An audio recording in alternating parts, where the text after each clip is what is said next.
प्रदेश में महाकाल की नगरी उज्जैन में कार्यक्रम आयोजित किया गया है। मुख्यमंत्री डॉक्टर मोहन यादव मंच पर मौजूद। सीधी तस्वीरें आपको दिखा रहे हैं। स्पिरिचुअल एंड वेलनेस समिट 2025 कार्यक्रम है जहां सीएम मंच पर पहुंचे हैं। कर्मठ एवं समर्पित मुख्यमंत्री आदरणीय डॉक्टर मोहन यादव जी का कर्तव्य ध्वनि से एक बार फिर से गंजायमान करिए इस समा को। उनके साथ मौजूद हैं हमारे जनप्रतिनिधि और हमारे विशिष्ट अतिथि जन भी। और इसी के साथ माननीय मुख्यमंत्री जी को सम्मानित करने के लिए मैं आग्रह करना चाहूंगी हमारे principal secretary industries government of Madhya Pradesh Shri Raghavendra Singh ji से।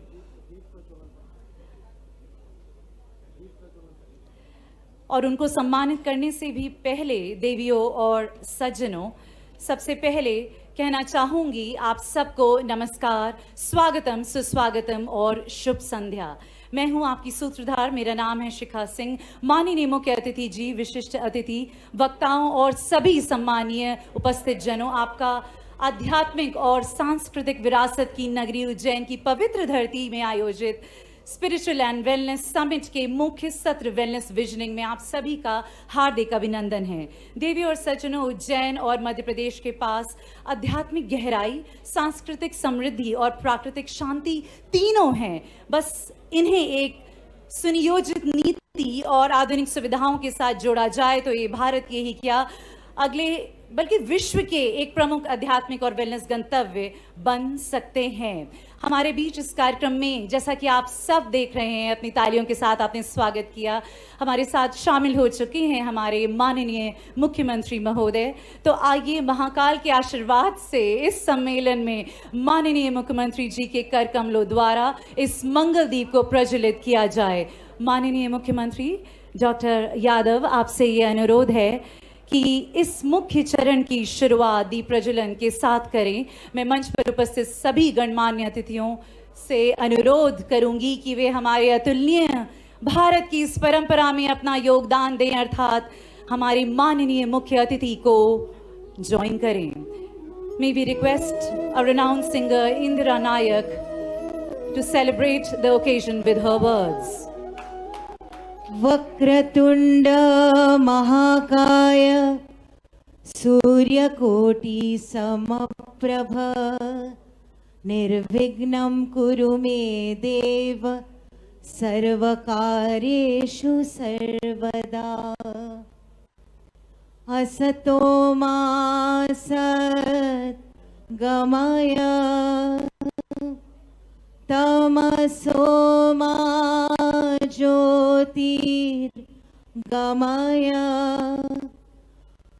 मृत्योर्वामृतं गमय।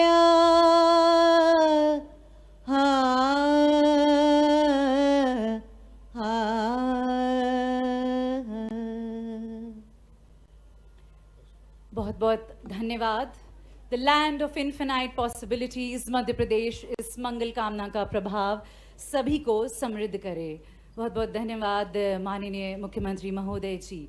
और इसी के साथ मैं अनुरोध करूंगी अब principal secretary industries government of Madhya Pradesh Shri Raghavendra Singh ji कि वे हमारे माननीय मुख्य अतिथि को सम्मानित करें। आप सबकी कर्तव्य ध्वनि के साथ देवी और सज्जनों, माननीय श्री मोहन यादव जी, जिनकी निष्ठा और सही नीतियों के चलते मध्य प्रदेश विभिन्न क्षेत्रों में अभूतपूर्व बदलाव और उल्लेखनीय प्रगति देख रहा है, जो राज्य में निवेश के अनंत संभावनाओं के द्वार और अवसर को खोल रहा है। बहुत बहुत धन्यवाद आपका और सभी विशिष्ट जनों का। और इसी के साथ in this land of infinite possibilities अब मैं मध्य प्रदेश के उद्योग विभाग के प्रमुख सचिव महोदय से अनुरोध करूंगी कि कृपया अपने स्वागत संबोधन से अपने विचार हमसे साझा करें। जोरदार तालियों के साथ स्वागत करते हैं श्री राघवेंद्र कुमार सिंह जी का। या उससे भी ज़्यादा होने के चांसेस हैं। तो एक बहुत बड़ी अपॉर्चुनिटी मैं कहूँगा कि पूरे देश के लिए ही है, पर विशेष तौर पे मध्य प्रदेश आज के इस कार्यक्रम के केंद्र बिंदु लेते हुए अगर हम देखें, मुख्य बहुत बड़ी अपॉर्चुनिटी है। मैं माननीय बहुत ज़्यादा लंबा समय मुख्यमंत्री जी नहीं लेना कार्यक्रम में केवल एक दो बातें कह के अपनी बात ख़त्म करना चाहूँगा। मैं सदन को पुनः सुबह के सत्र में भी मैंने बात कही थी, पूरे देश भर में मध्य प्रदेश एक ऐसा प्रदेश है जिसने आनंद को परिभाषित करने की भी कोशिश की, आनंद के मेजरमेंट की भी बात की और हैप्पीनेस के बारे में एक अलग से डिपार्टमेंट बनाया। कहीं ना कहीं पे हमारी कोशिश रहती है कि हम अपना आत्मावलोकन करें, अपने अंदर झांकने की कोशिश करें, हम अपने अंदर सुधार लाने की कोशिश करें, हमारे अंदर मूल्यों के प्रति हमारा बार बार आग्रह हो, हम दूसरों को देने में प्रवृत्त हों, जैसे उसमें वॉल ऑफ चैरिटी कहें या फिर उस तरह से करके। तो हमने कैसे हम हैप्पीनेस को, आनंद को उसके मेजरमेंट की कोशिशें की हैं। और आखिरी बात जो मैं कहना चाहता हूं कि माननीय प्रधानमंत्री जी के द्वारा GIS के समय 18 नई पॉलिसीज़ हम लोग लेकर आए थे। विस्तार से माननीय प्रमुख सचिव पर्यटन संस्कृति, पर्यटन की पॉलिसीज जो वेलनेस और इन सब के ऊपर लागू होंगी उनके बारे में चर्चा करेंगे। मैं केवल एक चीज़ कहना चाहूँगा कि हमारी जो उद्योग की पॉलिसी है उसमें माइनर फॉरेस्ट प्रोड्यूस और उसकी प्रोसेसिंग वगैरह इन सब के विषय में भी उसमें हम लोगों ने पर मुख्यमंत्री doctor Mohan Yadav spiritual and wellness summit 2025 कार्यक्रम में शामिल हुए।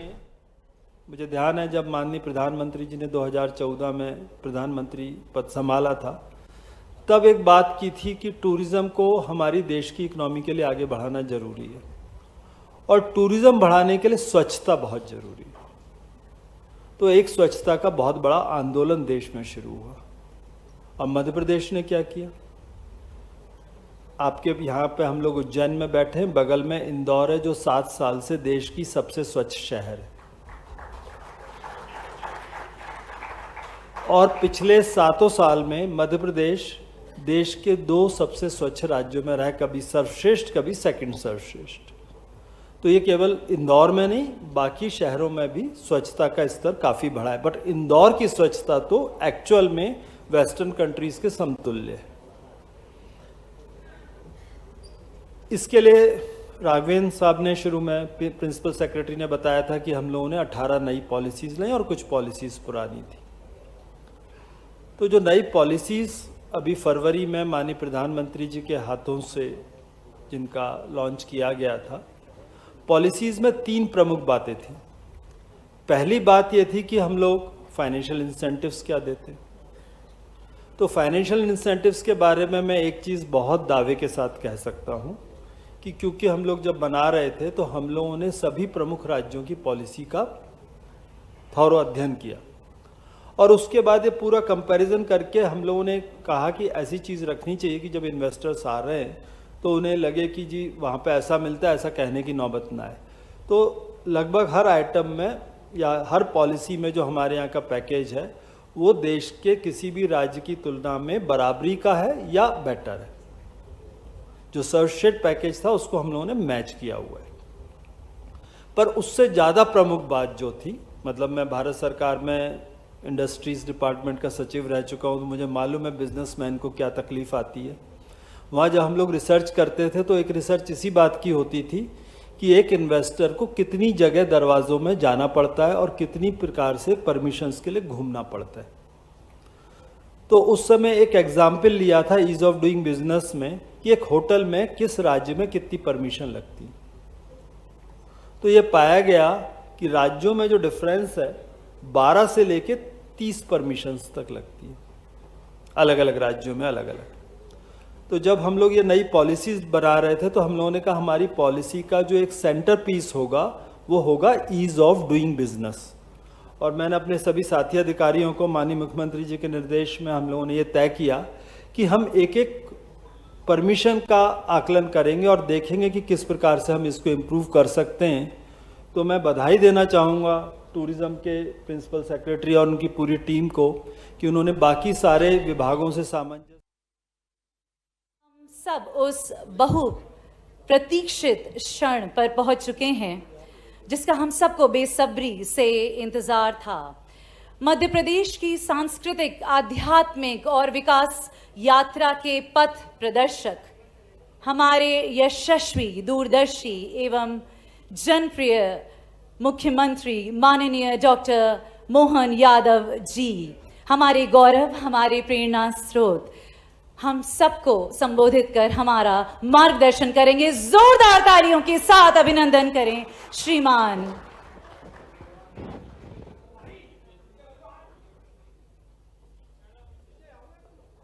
आज के इस कार्यक्रम में अभी अभी ऐसा लग रहा था कि हमारा अपना ये सेशन समापन की तरफ तो है। हमने स्वामी जी ये वेलनेस में एक शब्द आयुर्वेद के माध्यम से कायाकल्प सुना है। कायाकल्प के माध्यम से बूढ़ा व्यक्ति भी जवान हो जाता है। हमारी सभा आपके आने से जवान हो गई। मैं आपका स्वागत करता हूँ, अभिनंदन करता हूँ। परमात्मा की दया से मैं आज के इस कार्यक्रम में परम पूज्य स्वामी चिदानंद जी का अभिनंदन करता हूँ, मध्य प्रदेश सरकार की ओर से वंदन करता हूँ। और जिस प्रकार से हमने अपने इस सेशन के साथ दिन भर में अलग अलग प्रकार से सारी गतिविधि करते हुए जो मूल भाव हमारा था स्पिरिचुअल एंड वेलनेस समिट 2025 का, हमारी सरकार के गठन के बाद स्वामी जी हमने हर माह करीब करीब हमारे इन्वेस्टर समिट के लिए रीजनल इंडस्ट्री कॉन्क्लेव करते करते फरवरी 2025 में यशस्वी प्रधानमंत्री के माध्यम से पूरे प्रदेश के अंदर लगभग 30 लाख करोड़ से ज़्यादा का इन्वेस्टमेंट, और उसमें भी खास बात हमने लगभग 21,40,000 लोगों का रोजगार का एक तरह से अवसर का हिसाब लगाया था। और उसके बाद भी ये जो वर्ष हमारा 2025 इसको उद्योग में रोजगार वर्ष के अवसर पे घोषित किया है। अलग अलग सेक्टर के माध्यम से एग्रीकल्चर सेक्टर, दूसरा जैसे ये स्पिरिचुअल हमारी अपनी जो वेलनेस की बात कही है, ऐसी प्रकार से आईटी, रियल इस्टेट और दूसरे सारे मंत्रालयों के अलग अलग विभागों को लेकर के उनके क्षेत्र में इन्वेस्टमेंट करते हुए कुल मिलाकर के मध्य प्रदेश आज इस प्रकार से तैयार हो रहा है कि ये हमारे लिए देश के अंदर सर्वाधिक संभावना वाला प्रदेश अगर कोई बनेगा तो मध्य प्रदेश बनेगा। हमें इस बात का आनंद भी है और ये संतोष है। धीरे धीरे करके सभी विभागों की पॉलिसियों के आधार पर यहाँ व्यापार व्यवसाय व्यापारी के लिए भी हित में है, प्रदेश के भी हित में, क्योंकि कुछ तो परमात्मा ने भी विशेष हमको आशीर्वाद दिया है कि हम देश के मध्य में हैं। जब देश के मध्य में है तो स्वाभाविक रूप से यहाँ ट्रांसपोर्टेशन की दृष्टि से जो आने जाने के लिए व्यापार व्यवसाय की ज़रूरत होती है वो सारी चीज़ें भी बहुत सरलता से हो सकती है। इसी के साथ साथ हमारी एयर कनेक्टिविटी अभी 2 दिन पहले ही माननीय प्रधानमंत्री जी ने हमारे 2, 7 और 8 अब हमारे पास 8 एयरपोर्ट हुए हैं। एक तरह से धीरे धीरे बढ़ते हुए और आने वाले समय में और आगे बढ़ते हुए रेल लाइन का और NHA का तो इतना सारा काम है कि चारों तरफ से हम अपने देश के अंदर जुड़े ही हैं। लेकिन हमारी राज्य की भी पॉलिसियाँ इतनी अच्छी बनी है जो व्यापार व्यवसाय को बढ़ावा देने के लिए सब प्रकार से। अब ये कई जगह तो मैं अभी गोवा के मेरे मुख्यमंत्री कह रहे थे कि ऐसा होता है क्या कि होटल बनाने में आप 30 से 40% तक सब्सिडी दे दें। बोले हमारे यहाँ तो 10% भी नहीं दे रहे।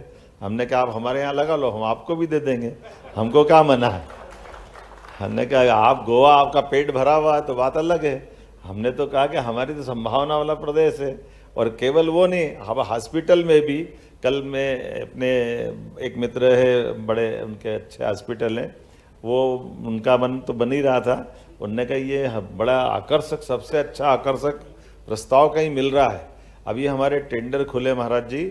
हमने अपने मेडिकल कॉलेज के लिए भी देश के अंदर पहली बार ये प्रयोग किया है कि दुनिया में होता था, लेकिन जैसे आप अमेरिका में रहे आपको तो मालूम है, दुनिया की आपको जानकारी है कि एकमात्र भारत का है जहाँ हमारे यहाँ पता नहीं कहाँ से कौन कौन सी सोच हो जाती है कि मेडिकल कॉलेज खोलना तो अपना हॉस्पिटल बनाओ, अपना कैंपस बनाओ, अपनी सारी चीज़ खड़ी करो, फिर आवेदन करो, फिर आपको परमिशन मिलेगी।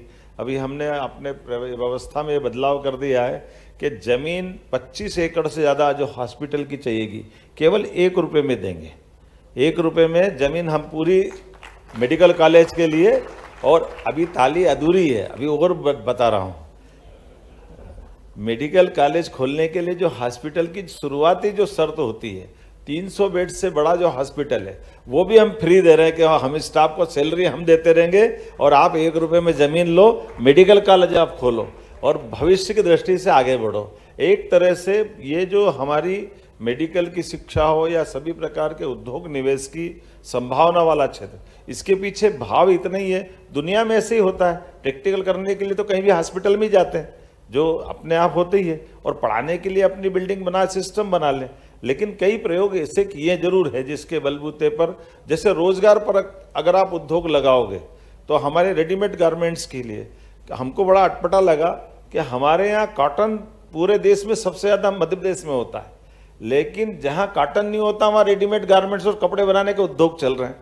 हमारा मद्रास से लेके सारे क्षेत्रों में, कोयम्बटूर में गया तो वहाँ सब दूर ये बड़े पैमाने पे निवेश का काम चल रहा है। तो हमने कहा भाई जहाँ कॉटन बन रहा वहीं धागा बनना चाहिए, वहीं कपड़ा बनना चाहिए, वहीं कपड़े को अपना रेडीमेड गारमेंट्स बना करके जहाँ चाहो वहाँ निर्यात करो।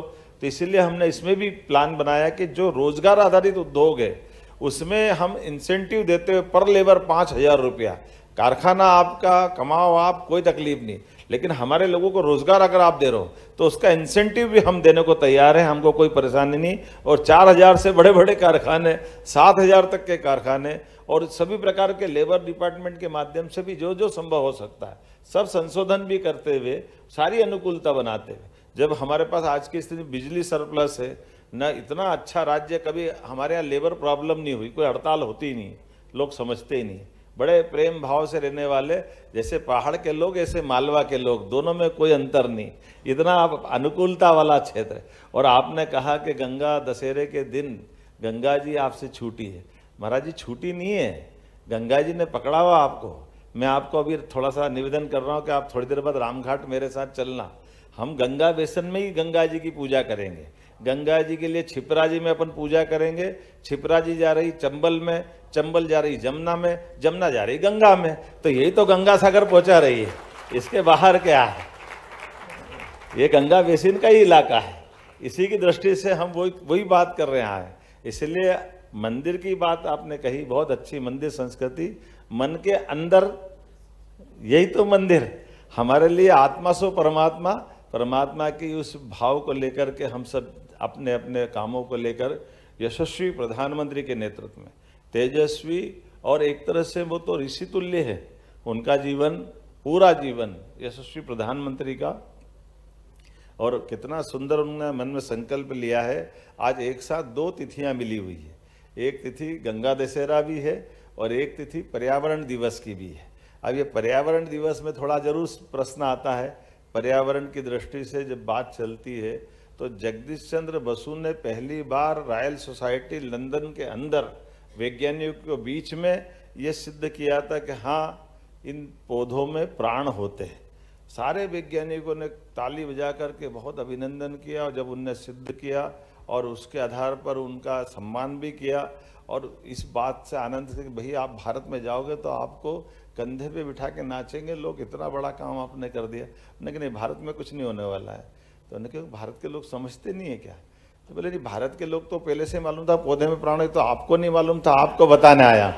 ये भारत के हमारा इतना अंतर है, क्योंकि ये कई सारी चीज़ें जो अतीत के काल से हमारे ऋषि मुनियों ने हमको बताई हुई है, आज दुनिया सीख रही है, समझ रही है।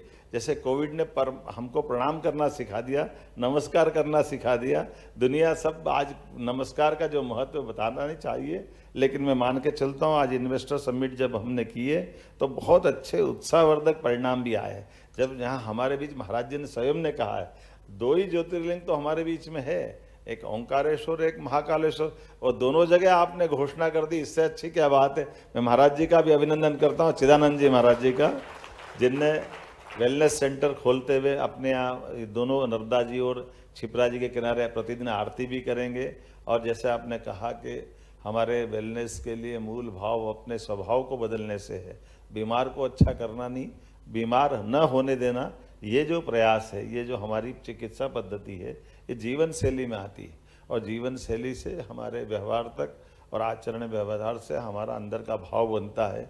मैं मान के चलता हूँ कि आपके संकल्प के साथ कुछ और बड़े यहाँ ऐसे ही हमारे देवतुल्य आज के इन्वेस्टर बैठे हैं, डॉक्टर भंडारी जी बैठे हैं, लगभग उनने 984 करोड़ का इन्वेस्टमेंट का एक बड़ा प्रोजेक्ट लिया है, आपका भी अभिनंदन।